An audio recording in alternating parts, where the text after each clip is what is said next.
sa Family Feud, kung saan more tawa, more saya kasama ang buong pamilya. Kanina po, nanalo ng 10,000 pesos si Vince Maristel at ang kanyang pamilya. At syempre, gusto natin manalong pamilya niya ng total cash prize of 200,000 pesos.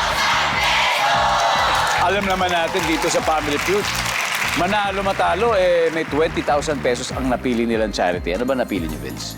Bahay Aruga po. Bahay Aruga. Ayan na po. So now, it's time for Fast Money. Give me 20 seconds on the clock. Kung ikaw ang masusunod, magkano dapat ang buwan ng sweldo ng basurero? Go.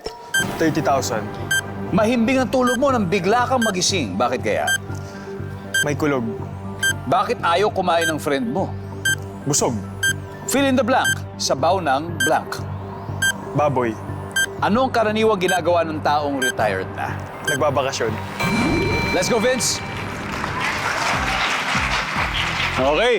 So, kung ikaw masusunod, magkano dapat ang buwan ng sweldo ng basurero? 30,000 pesos. Ang sabi ng survey. Okay. Mahimbing ang tulog mo nang bigla kang magising. Bakit kaya? Dahil may kulong. Survey. Uy! Okay. Bakit ayaw kumain ng friend mo? Kasi busog na siya. Survey.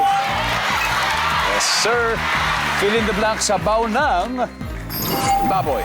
Survey.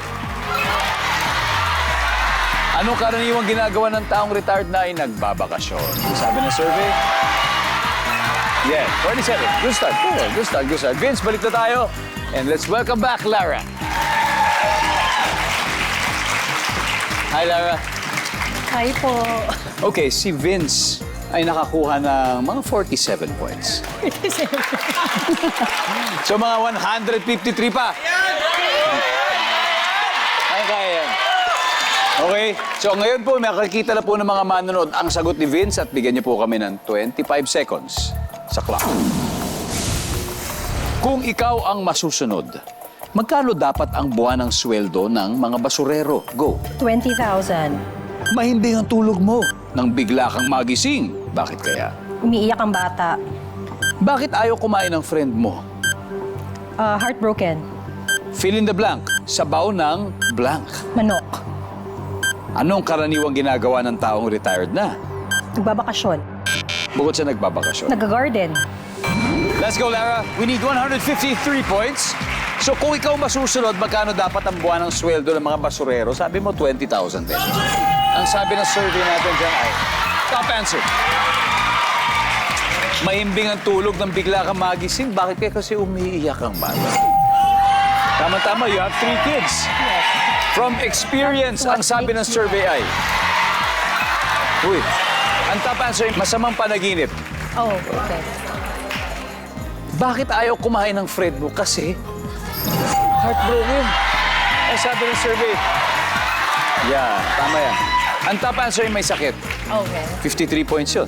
Fill in the blank. Sabaw ng manok. Ang sabi ng survey. Yan. Ang top answer ay sinigang. Sabaw ng Specific. sinigang. Specific ang hinahanap. Sinigang. I'm sure that's what you meant, Vince, no? Ng baboy, no? Sinigang. Anyway, ano ang karaniwang ginagawa ng taong retired na nagtatanim? Di ba nagka-gardening? Ang sabi ng survey ay... Yeah. Ang top answer ay nagninegosyo. Oh, okay. Anyway, congratulations, Lara. Your Thank family you. still won 100,000 pesos. Vincent. Thank you. At syempre,